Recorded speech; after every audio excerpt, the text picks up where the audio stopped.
Good evening students. మనం chromatography గురించి discuss చేస్తున్నాము. ప్రీవియస్ వీడియోలో మనం అడ్సార్ప్షన్ క్రోమటోగ్రఫీ అనే టాపిక్ని స్టార్ట్ చేసాం. అందులో కాలం chromatography and thin layer chromatography ఈ రెండింటి గురించి మనం డిస్కస్ చేసాము. సో ప్రీవియస్ వీడియో యొక్క లింక్ నేను ఈ వీడియో యొక్క డిస్క్రిప్షన్లో ఇస్తాను, చూడండి. ఇప్పుడు అడ్సార్ప్షన్ క్రోమటోగ్రఫీ తర్వాత మనకు ఉన్నటువంటి క్రోమటోగ్రఫీ టాపిక్ ఏంటంటే పార్టీషన్ క్రోమటోగ్రఫీ అన్నమాట. ఇది పార్టీషన్ క్రోమటోగ్రఫీ. సో పార్టీషన్ అంటే ఏంటి? పార్టీషన్ అంటే ఏంటంటే పంచడం. అంటే ఉన్నటువంటి ఒక మెటీరియల్ని రెండు పంచుకోవడం అన్నమాట. ఇద్దరు పంచుకోవడం మనం చెప్పవచ్చు. అంటే పంచుకోవడం, పార్టీషన్ అంటే ఇద్దరి మధ్యన పంచడం అన్నమాట. అది ఇక్కడ మీనింగ్. పార్టీషన్ అంటే ఏంటంటే ఇద్దరు రెండు ఫేజెస్ ఉంటాయి. ఆ రెండు ఫేజెస్ మధ్యలో ఒక మెటీరియల్ని ఈక్వల్గా అంటే ఈక్వల్గా అని కాదు, అవి వాటి యొక్క స్ట్రెంగ్త్ని బట్టి అవి పార్టీషన్ చేసుకుంటాయి అన్నమాట. సో అది పార్టీషన్ అనే దానికి మీనింగ్. ఇక్కడ క్రోమటోగ్రఫీ, పార్టీషన్ క్రోమటోగ్రఫీ. ఇక్కడ ప్రీవియస్ వీడియోస్లో మనం చెప్పుకున్నట్టు అడ్సార్ప్షన్ అవ్వదు. సిలికా జెల్ కానీ అల్యూమినా కానీ అలాంటి మెటీరియల్స్ని మనం ఇక్కడ యూస్ చేయం. జనరల్గా పార్టీషన్ క్రోమటోగ్రఫీలో పేపర్ క్రోమటోగ్రఫీ అనే టాపిక్ని మనం డిస్కస్ చేస్తాం అన్నమాట. అంటే పార్టీషన్ క్రోమటోగ్రఫీలో మనం యూస్ చేసేటటువంటి మెయిన్ మెటీరియల్ ఏంటంటే పేపర్, హై క్వాలిటీ పేపర్ అన్నమాట. దాన్ని క్రోమటోగ్రఫీ పేపర్ అంటారు, లేకపోతే వాట్మన్ పేపర్, ఫిల్టర్ పేపర్ అనేసి కూడా అంటారు. హై క్వాలిటీ అనమాట అది. సో అలాంటి పేపర్ని మనం ఇక్కడ పార్టీషన్ క్రోమటోగ్రఫీలో యూస్ చేస్తాం అన్నమాట. సో ఇక్కడ చదువుదాం, ఏమంటున్నాడో చూద్దాం. So partition chromatography is based on continuous differential partitioning of components of a mixture between stationary and mobile phases. రెండు ఫేజ్లు ఉంటాయని చెప్పాను కదా. రెండు ఫేజెస్ మధ్యలో ఒక ఆర్గానిక్ కాంపౌండ్ని పార్టీషన్ చేస్తారనమాట. సో అది ఏంటంటే మెయిన్గా ఏంటంటే ఇక్కడ చూడండి, paper chromatography is a type of partition chromatography. అంటే ఒక పేపర్ తీసుకుంటాం, ఒక హై క్వాలిటీ పేపర్ తీసుకుంటాం అన్నమాట. ఇలాగా ఒక హై క్వాలిటీ పేపర్ని మనం తీసుకుంటే ఈ పేపర్ అంటే ఏంటి? పేపర్ అంటే అందులో ఉన్నటువంటి మెయిన్ మెటీరియల్ అంటే సెల్యులోజ్ ఉంటుంది. సో జనరల్గా పేపర్ అనేది ప్లాంట్ యొక్క పల్ప్ నుంచి తయారు చేస్తారు. ప్లాంట్స్, ట్రీస్ యొక్క పల్ప్ నుంచి తయారు చేస్తారు. అందులో ఉండేటటువంటి మెయిన్ మెటీరియల్ ఏంటి? సెల్యులోజ్. ఈ సెల్యులోజ్కి ఒక ప్రాపర్టీ ఉంటుంది. ఆ సెల్యులోజ్కి ప్రాపర్టీ ఏంటంటే అట్మాస్ఫియర్లో ఉన్నటువంటి వాటర్ మాలిక్యూల్స్ని ఇది తన మాలిక్యూల్స్ మధ్యలో బైండ్ చేసి ఉంచుతుంది. అంటే ఈ సెల్యులోజ్ మెటీరియల్లో వాటర్ మాలిక్యూల్స్ ఉంటాయి. జనరల్గా పేపర్ లాగానే ఉంటుంది, డ్రైగానే ఉంటుంది, వెట్గా ఉండదు. కానీ యాక్చువల్గా ఆ మాలిక్యూల్స్ మధ్యన, సెల్యులోజ్ మాలిక్యూల్స్ మధ్యన కార్బోహైడ్రేట్ అనమాట. సెల్యులోజ్ అంటే ఏంటి? కార్బోహైడ్రేట్. మధ్యన సెల్యులోజ్ మాలిక్యూల్స్ మధ్యన వాటర్ డ్రాప్లెట్స్, మనకి కనిపించని వాటర్ డ్రాప్లెట్స్ బైండ్ అయ్యి ఉంటాయి అన్నమాట. అవి బైండ్ అయ్యి ఉంటాయి. అంటే బైండ్ అయ్యి అంటే వాటర్ డ్రాప్లెట్స్ వేస్తే పేపర్ వెట్ అయిపోద్ది కదా, తడిచిపోద్ది కదా అంటే తడవదు. జనరల్గా అది మామూలు పేపర్ లాగానే ఉంటుంది. అంటే అంటే స్టిఫ్గానే ఉంటుంది. కానీ అది వాటి మాలిక్యూల్స్ మధ్యన, సెల్యులోజ్ మాలిక్యూల్స్ మధ్యన వాటర్ డ్రాప్లెట్స్ ఉంటాయన్నమాట. ఇక్కడ వాటర్ డ్రాప్లెట్స్, మన కళ్ళకి కనిపించినటువంటి వాటర్ డ్రాప్లెట్స్ ఇలా బైండ్ అయిపోయి ఉంటాయి మాలిక్యూల్స్ మధ్యలో. ఆ వాటర్ డ్రాప్లెట్స్నే స్టేషనరీ ఫేజ్ అంటారు. సెల్యులోజ్ మెటీరియల్ యొక్క మాలిక్యూల్స్ మధ్యలో ఉన్నటువంటి వాటర్ డ్రాప్లెట్స్ని ఇక్కడ స్టేషనరీ ఫేజ్ అంటారు.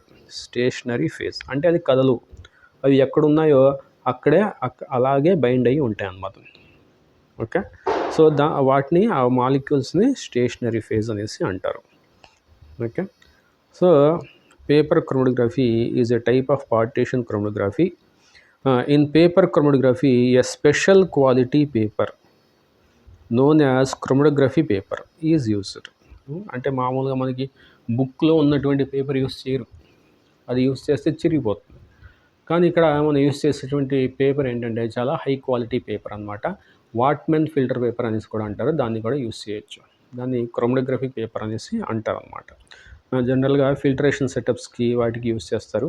పోర్ సైజు, పేపర్ యొక్క పోర్ సైజు చాలా తక్కువ ఉంటుంది అనమాట.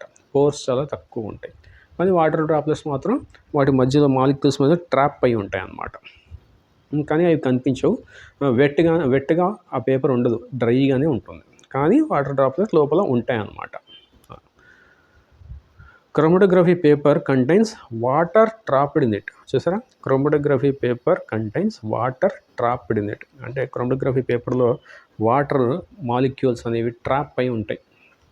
Okay, which acts as stationary phase. అంటే ఆ వాటరే మనకి క్రోమటోగ్రఫీలో స్టేషనరీ ఫేజ్ లాగా మనకి బిహేవ్ చేస్తుంది అనమాట. మనం ప్రీవియస్ వీడియోస్లో స్టేషనరీ ఫేజ్ అంటే ఏంటి, లేకపోతే మొబైల్ ఫేజ్ అంటే ఏంటి, అవన్నీ మనం ప్రీవియస్ వీడియోస్లో చూసాం.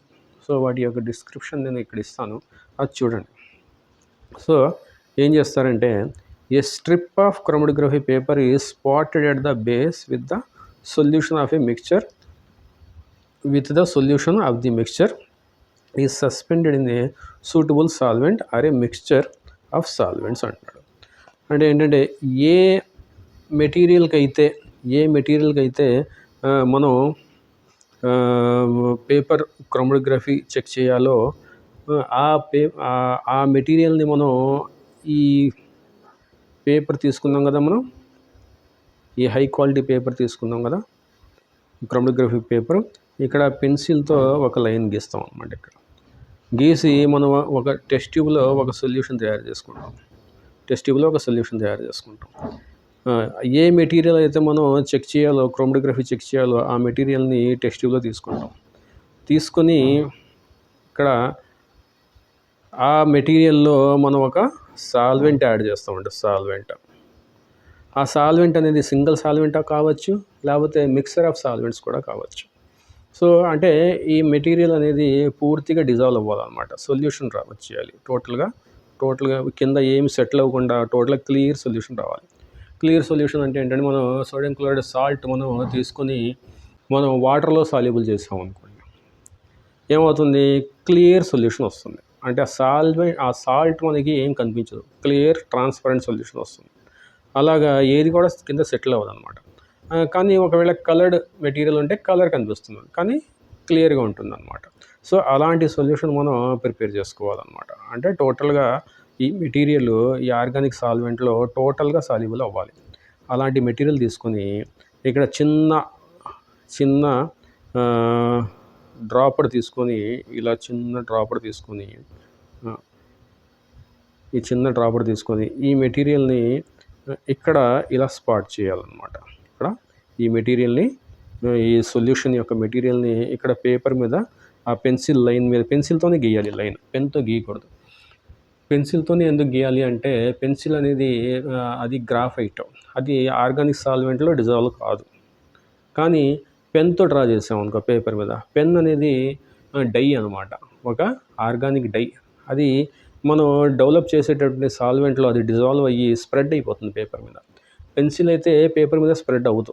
ఈ పెన్సిల్తో గీస్తే అది సాల్వెంట్లో పెట్టినప్పుడు ఈ విధంగా సాల్వెంట్లో పెట్టాలి. సాల్వెంట్లో పెట్టినప్పుడు ఆ పెన్తో గీస్తే ఆ పేపర్ మీద ఆ పెన్ ఇంక్ మొత్తం స్ప్రెడ్ అయిపోతుంది, కానీ పెన్సిల్ అయితే స్ప్రెడ్ అవ్వదు. కాబట్టి ఈ లైన్ అనేది పెన్సిల్తో మనం డ్రా చేయాలన్నమాట. డ్రా చేసి ఈ డ్రాపర్తో మనం ఈ మెటీరియల్ని ఇక్కడ కొద్దిగా లైట్గా ఒక మనకి క్లియర్గా కనిపించేలాగా స్పాట్ పెట్టాలన్నమాట.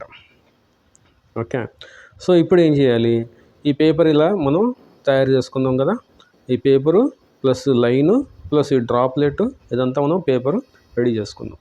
దాన్ని మనం ఏం చేయాలి అంటే, రౌండ్గా మనం ఈ పేపర్ని ఇలా రౌండ్గా అయినా చుట్టాలి. ఇలా మనం రౌండ్గా అయినా చుట్టాలి. లేకపోతే యాజ్ ఇట్ ఈజ్గా ఈ పేపర్ని మనం ఈ విధంగా అయినా పెట్టాలి. ఇలా రౌండ్గా చుడితే అది టీఎల్సీ అంటే క్రోమటోగ్రఫీ జార్లో పెట్టినప్పుడు ఈ విధంగా వస్తుందన్నమాట. ఈ విధంగా వస్తుంది. అంటే ఈ స్పాట్ యెల్లో కలర్ స్పాట్ కనిపిస్తుంది కదా, ఆ యెల్లో కలర్ స్పాటే మనం పెట్టినటువంటి ఇక్కడ మనం పెట్టినటువంటి స్పాట్ అన్నమాట. ఓకే. సో ఆ పేపర్ని మనం ఇలా హ్యాంగ్ చేయొచ్చు. అంటే వేలాడదీయచ్చు, హుక్తో వేలాడదీయచ్చు పేపర్ని. లేకపోతే రౌండ్ చుట్టి జార్లో మధ్యలో ఈ విధంగా క్లిప్స్ పెట్టి, ఇక్కడ క్లిప్స్ ఉన్నాయి కదా, క్లిప్స్ పెట్టి ఈ విధంగా జార్లో నుంచోబెట్టవచ్చు అన్నమాట పేపర్ని. అలా పెట్టడం వల్ల ఏమవుద్దంటే ఇక్కడ మనం డెవలపింగ్ సాల్వెంట్ తీసుకుందాం కదా, ఆ డెవలపింగ్ సాల్వెంట్ని మనం మొబైల్ ఫేజ్ అంటాం. మొబైల్ ఫేజ్ అంటే ఏంటి, స్టేషనరీ ఫేజ్ అంటే ఏంటి అన్నీ మనం ప్రీవియస్ వీడియోస్లో చెప్పుకుందాం అనమాట. ఇక్కడ ఈ పేపరు ఆ స్పాట్తో పాటు మనం ఈ ఛాంబర్లో పెట్టంగానే, ఈ టీఎల్సీ ఛాంబర్లో పెట్టంగానే ఈ సాల్వెంట్ అనేది ఈ పేపర్ మీద ఇది పైకి డ్రాగ్ అవుతుంది అనమాట. దాన్ని క్యాపిలరీ యాక్షన్ అంటారు. ఒకసారి పేపర్ని మీరు వాటర్లో పెట్టి చూడండి, వాటర్ పైకి వెళ్తుంది. పేపర్ని ఎక్కడి వరకు అయితే ముంచారో దానికి దాటి వాటర్ పైకి వస్తాయి. దాన్ని క్యాపిలరీ యాక్షన్ అంటారు. సో అదేవిధంగా ఈ ఆర్గానిక్ సాల్వెంట్ కూడా ఆ పేపర్ లైన్ దాటి పైకి వస్తుంది. ఈ లైన్ మనం కింద గీసాం కదా, ఈ లైన్ మనం కింద ఇక్కడ పెన్సిల్తో గీసాం కదా, ఆ లైన్, ఆ స్పాట్ పెట్టినటువంటి లైను ఈ సాల్వెంట్ మునక్కూడదు, డిప్ అవ్వకూడదు అనమాట. ఆ సాల్వెంట్ లెవెల్ అనేది ఆ లైన్ కన్నా కిందకు ఉండాలి. లేకపోతే ఆ సాల్వెంట్లో ఈ ఆర్గానిక్ కాంపౌండ్ డిజాల్వ్ అవ్వకూడదు. ఓకే. సో ఈ లైన్ కన్నా ఈ సాల్వెంట్ లెవెల్ కిందకు ఉండాలి. అప్పుడు ఏమవుతుందంటే అలా పెట్టినప్పుడు ఈ సాల్వెంట్ అనేది పేపర్ మీద అలా డ్రాగ్ అవుతూ పైకి క్యాపిలరీ యాక్షన్ వల్ల పైకి వస్తుంది అనమాట. అలా కొంచెంసేపు వదిలేస్తే ఆ సాల్వెంట్ లెవెల్ ఆ పేపర్ని దాటుకుంటూ క్యాపిలరీ యాక్షన్ వల్ల పై దాకా ఇక్కడ వరకు వస్తుంది. ఇక్కడ వరకు వచ్చిన తర్వాత దాన్ని మనం తీసేయాలన్నమాట. టోటల్గా పై దాకా ఈ బార్డర్ క్రాస్ అయ్యేలాగా అంతవరకు మనం ఉంచకూడదు అనమాట. ఎందుకంటే స్పాట్స్ సాల్వెంట్తో పాటు మూవ్ అయితే ఈ బోర్డర్ దాటి వెళ్ళిపోతాయి స్పాట్స్. ఆ స్పాట్స్ అన్నీ పేపర్ మీదే ఉండాలి. ఈ ఇక్కడ పెట్టినటువంటి స్పాట్ బోర్డర్ దాటి వెళ్ళకూడదు, పేపర్ మీదే ఈ బౌండరీలోనే ఉండాలి. కాబట్టి కొంచెం గ్యాప్ ఉండంగానే ఈ పేపర్ని మనం ఆ ఎల్యూషన్ అనేది, ఆ ప్రాసెస్ని ఆపేసి ఆ పేపర్ని బయటికి తీసేయాలన్నమాట. ఓకే. సో ఇప్పుడు ఆ తీసినటువంటి పేపర్ని మనం తీసుకెళ్ళి ఆ పేపర్ని డ్రై చేసి దాన్ని తీసుకెళ్ళి యూవీ ఛాంబర్ అనేసి మనం నిన్న చెప్పుకున్నాం కదా, యూవీ లైట్ ఉంటుంది. ఆ యూవీ లైట్ కింద పెడితే మనకి క్లియర్గా స్పాట్స్ కనిపిస్తాయి అన్నమాట. ఈ మిక్స్చర్లో ఎన్ని కాంపోనెంట్స్ ఉంటే ఆ పేపర్ మీద అన్ని స్పాట్స్ కనిపిస్తాయి. ఒకవేళ ఈ మిక్స్చర్లో ఉన్నటువంటి స్పాట్స్ కలర్డ్ స్పాట్స్ అనుకోండి, మనకి టీఎల్సీ ఇది యూవీలో పెట్టాల్సిన అవసరం కూడా లేదు, డైరెక్ట్గా మనకి కళ్ళకి కనిపిస్తాయి అన్నమాట. కలర్డ్ స్పాట్స్ కదా మనకి కనిపిస్తాయి. కలర్డ్ స్పాట్స్ లేకపోతే మనం తీసుకెళ్ళి యూవీ ఛాంబర్లో పెట్టాలి. అప్పుడు యూవీ లైట్లో మనకి క్లియర్గా ఎన్ని కాంపోనెంట్స్ ఉంటే అన్ని స్పాట్స్ మనకి కనిపిస్తాయి అన్నమాట. ఆ విధంగా మనం ఈ మిక్స్చర్లో ఎన్ని కాంపోనెంట్స్ ఉన్నాయి అని తెలుసుకోవచ్చు అన్నమాట. ఓకే. సపోజ్ ఈ మిక్స్చర్లో మనకి 3 కాంపోనెంట్స్ ఉన్నాయనుకో, ఏబిసి. ఈ పేపర్ మీద మనకి 3 స్పాట్స్ కనిపిస్తాయి. ఆ డెవలప్ చేసిన తర్వాత 3 స్పాట్స్ కనిపిస్తాయి ఇలాగా. ఎందుకంటే జనరల్గా ఆ పేపర్లో వాటర్ డ్రాప్లెట్స్ ఉంటాయి కదా, దాన్ని స్టేషనరీ ఫేజ్ అంటారు. ప్లస్ ఈ ఆర్గానిక్ సాల్వెంట్ కూడా ఉంది కదా, దాన్ని మొబైల్ ఫేజ్ అంటారు. ఈ బ్లూ కలర్లో ఉన్న ఆర్గానిక్ సాల్వెంట్ని మొబైల్ ఫేజ్ అంటారు. ఈ పేపర్లో ఉన్నటువంటి వాటర్ డ్రాప్లెట్స్ని స్టేషనరీ ఫేజ్ అంటారు. ఈ కాంపౌండ్ మనం స్పాట్ చేసాం కదా, ఆ కాంపౌండ్ అనేది ఆ పేపర్లో ఉన్నటువంటి వాటర్ డ్రాప్లెట్స్కి ప్లస్ ఇక్కడ బ్లూ కలర్లో ఉన్నటువంటి సాల్వెంట్, ఎల్యూషన్ సాల్వెంట్కి, మొబైల్ ఫేజ్కి మధ్యలో పార్టీషన్ అవుతుంది, అంటే పంచబడుతుంది. అంటే వాటర్ డ్రాప్లెట్స్ ఒకవైపు దాన్ని పట్టుకుని లాగుతుంటే వెళ్ళొద్దు, పైకి వెళ్ళొద్దు అనేసి ఆ పేపర్లో ఉన్నటువంటి వాటర్ డ్రాప్లెట్స్ ఆ కాంపౌండ్ పైకి వెళ్ళొద్దు అనేసి ఆపుతూ ఉంటాయి. కానీ ఈ బ్లూ కలర్ సాల్వెంట్ మాత్రం దాన్ని పట్టుకొని పైకి తీసుకెళ్తూ ఉంటుంది. అలాగా ఆ కాంపౌండ్ అనేది వాటర్ డ్రాప్లెట్స్కి ఎక్కువ ఎఫినిటీ ఉందనుకోండి, ఎక్కువగా అది మూవ్ అవ్వదు. అదే ఆ కాంపౌండ్ అనేది ఆర్గానిక్ సాల్వెంట్కి ఎక్కువ ఎఫినిటీ ఉందనుకోండి, అట్రాక్ట్ అవుతుంది అనుకోండి. ఆర్గానిక్ సాల్వెంట్కి అట్రాక్ట్ అవుతూ ఉంటే అది ఆర్గానిక్ సాల్వెంట్తో పాటు పైకి వెళ్ళిపోతుంది. అది పోలార్ కాంపౌండ్. అందులో OH groups, NH2 groups, COOH groups ఉన్నాయి, ఫంక్షనల్ గ్రూప్స్ ఉన్నాయి. అది వాటర్కి ఎక్కువ అట్రాక్ట్ అవుతుంది అనమాట. కాబట్టి అది కిందే ఉంటుంది. అది ఆ పేపర్ డెవలప్ చేసిన తర్వాత మనకి ఇక్కడ స్పాట్ ఉంది, ఇక్కడ స్పాట్ ఉంది, ఇక్కడ స్పాట్ 3 కనిపించేది ABC. ఈ కింద స్పాట్ ఏంటంటే అది వాటర్కి పేపర్లో ఉన్నటువంటి వాటర్ డ్రాప్లెట్స్కి ఎక్కువ అట్రాక్ట్ అవుతుంది. ఈ పైన స్పాట్ ఏంటంటే అది నాన్ పోలార్ కాంపౌండ్ అనమాట. అది ఆర్గానిక్ సాల్వెంట్ ఎల్యూషన్ చేసేటటువంటి ఈ బ్లూ కలర్ సాల్వెంట్ చూస్తున్నాం కదా, బ్లూ కలర్ సాల్వెంట్, దానికి ఎక్కువ అట్రాక్ట్ అవుతుందన్నమాట ఇది. ఓకే, ఇది ఈ స్పాట్కి ఎక్కువ అట్రాక్ట్ అవుతుంది అనమాట. సో ఇక్కడ ప్రిన్సిపల్ ఏంటంటే ఈ కాంపౌండ్లో పోలార్ గ్రూప్స్ ఉంటే, అంటే OH కానీ, NH2 కానీ, COOH కానీ, ఎమైడ్ కానీ, ఎమైడ్ ఫంక్షనల్ గ్రూప్ కానీ, అలాంటి గ్రూప్స్ ఉంటే అది వాటర్కి, పేపర్లో ఉన్నటువంటి వాటర్కి ఎక్కువ అంటుకుంటుంది. కాబట్టి అది పైకి వెళ్ళలేదు, కిందే ఉంటుంది. అదే అలాంటి గ్రూప్స్ కాకుండా హ్యాలోజన్స్ కానీ, లేకపోతే ఎస్టర్ గ్రూప్ కానీ, లేకపోతే థయోల్ గ్రూప్ కానీ, లేకపోతే ఆల్డిహైడ్ కీటోన్స్ కానీ, అలాంటి నాన్ పోలార్ ఫంక్షనల్ గ్రూప్స్ ఉన్నాయనుకోండి, అవి ఏం చేస్తాయంటే ఆర్గానిక్ సాల్వెంట్తో పాటు పైకి వెళ్ళిపోతాయి అన్నమాట. సో అది డిస్ట్రిబ్యూట్ అవుతుందండి. పేపర్లో ఉన్నటువంటి వాటర్ డ్రాప్లెట్స్కి, ఈ ఎల్యూట్ అయ్యేటటువంటి సాల్వెంట్కి మధ్యలో డిస్ట్రిబ్యూట్ అవుతుంది ఈ ఆర్గానిక్ కాంపౌండ్. కాబట్టి వాటి యొక్క ఎఫినిటీని బట్టి అవి పేపర్ మీద డిఫరెంట్ స్పాట్స్ కింద విడిపోతాయి అన్నమాట.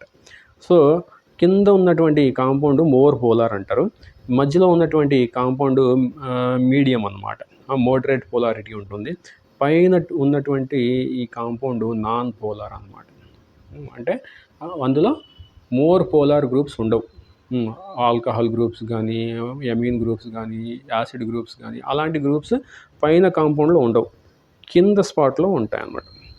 ఓకే, ఆ కింద స్పాట్లో ఉన్నటువంటి కాంపోనెంట్లో పోలార్ గ్రూప్స్ ఉన్నాయి అనేసి అర్థం. పైన ఉన్నటువంటి స్పాట్లో ఆ కాంపోనెంట్లో లెస్ పోలార్ గ్రూప్స్ ఉన్నాయి అనేసి అర్థం అన్నమాట.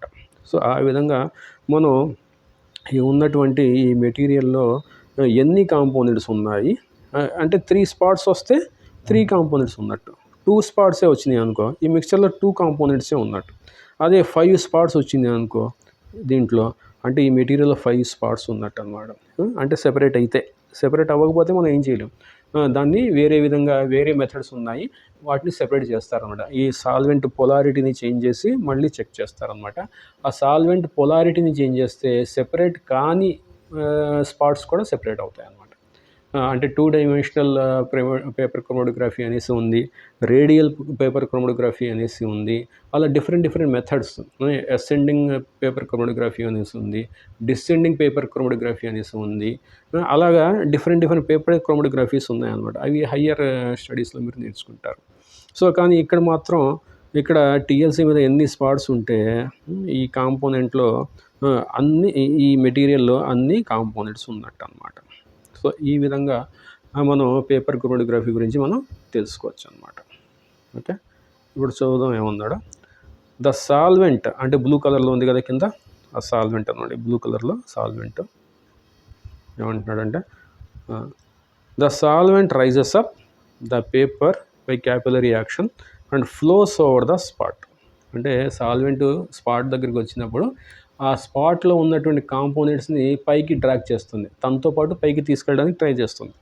The paper selectively retains different components according to their differing partition in the 2 phases. అంటే పేపర్ కొన్ని కాంపోనెంట్స్ గట్టి పట్టుకుంటే చెప్పాను కదా, అదంతా మళ్ళీ చెప్తున్నాడు అనమాట. సో పేపరు పోలార్ గ్రూప్స్ని పట్టుకోవడానికి ట్రై చేస్తుంది, నాన్ పోలార్ కాంపోనెంట్స్ని సాల్వెంట్ తనతో పాటు తీసుకెళ్ళిపోతుంది.